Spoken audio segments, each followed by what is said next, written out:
যে কোনো দেব বা দেবীর ভক্ত অনেক মানুষই, কেউ কৃষ্ণ, কেউ কালী, কেউ শিব ভক্ত, কেউ দুর্গা, কেউ বজরংবলী, কেউ অন্যান্য দেবদেবীর ভক্ত।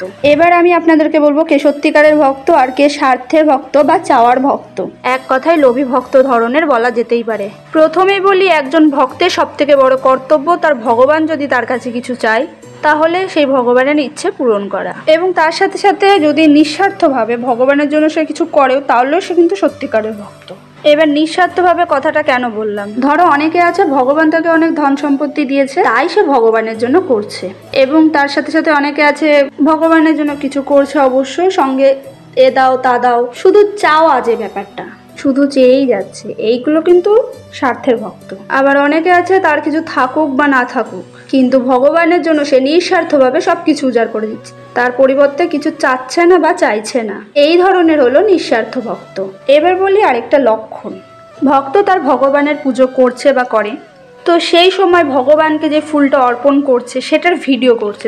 ধরো ডান হাত দিয়ে ফুল দিচ্ছে বা হাত দিয়ে ভিডিও করছে, তারপর সেটা স্টোরি দিচ্ছে এডিট করে বা নর্মাল স্টোরি দিচ্ছে যে আমি পুজো করেছি বা করছি তার সেটা দেখো, এই ধরনের যেই ব্যাপারটা, এরাও স্বার্থের ভক্ত বলা যেতেই পারে। একজন সত্যিকারের ভক্ত যখন পুজো করবে তার মন, তার ধ্যান সবকিছু থাকবে তার দেবতার উপর, অন্য কিছুর ওপর না, সেটাই হলো সত্যিকারের ভক্তের একটা লক্ষণ। কোনো ভক্ত ঠাকুরকে পুজো করছে, এক হাতে ক্যামেরা আর এক হাতে ফুল, ঠাকুরকে ঠিকঠাক ফুলটা দিল কিনা, ভিডিওটা ঠিকঠাক শুট হলো কিনা, অথবা ছবিটা ঠিক করে উঠলো কিনা, এইসব করতে করতে তার মনটা ক্যামেরার দিকে মেন থাকে, তার ভগবানের ওপরে না, তো এগুলো স্বার্থের ভক্ত বলা যেতেই পারে।